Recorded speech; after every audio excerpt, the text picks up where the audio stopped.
ఎప్పటికప్పుడు తాజా వార్తలను అందిస్తున్న SRR టీవీకి స్వాగతం.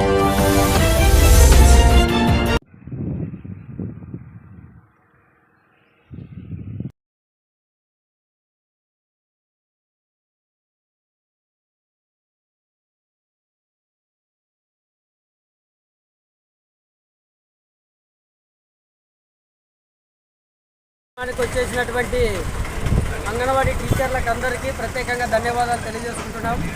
ఈరోజు అంగన్వాడీలు తమ సమస్యలపైన మా సమస్యలు పరిష్కారం చేయాలని చెప్పేసి విజయవాడలో పెద్ద ఎత్తున ధర్నా చౌక్ దగ్గర రాష్ట్ర వ్యాప్తంగా అక్కడ అంగన్వాడీలు చేరి వాళ్ళ గోడు ప్రభుత్వానికి వినిపించాలని చెప్పేసి పెద్ద ఎత్తున పోరాటం చేసే ఈరోజు కక్షపూరితంగా ఈ రాష్ట్ర ప్రభుత్వము అంగన్వాడీలను మహిళలను కూడా చూడుకోకుండా రాత్రికి రాత్రే అంగన్వాడీలను అరెస్టు చేయడం చాలా దుర్మార్గమైన విషయం అని చెప్పేసి ఈ సందర్భంగా సిఐటిగా మేము తెలియజేస్తున్నాం.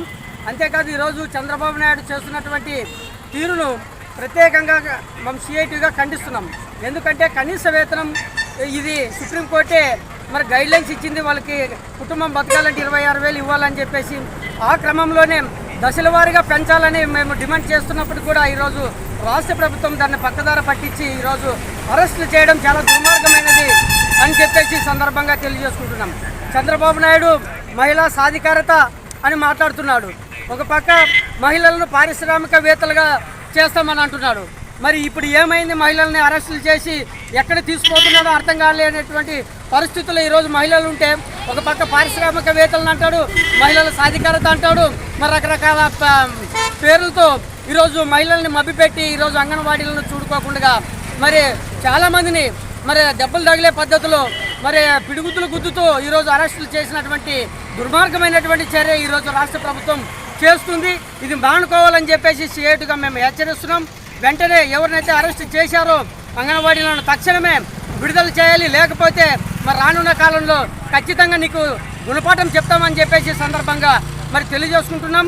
అంతేకాదు ఈరోజు గతంలో వైఎస్ గవర్నమెంట్ ఉన్నప్పుడు అప్పటికే జగన్మోహన్ రెడ్డిని దుశ్శాసన పాలన అన్నావు.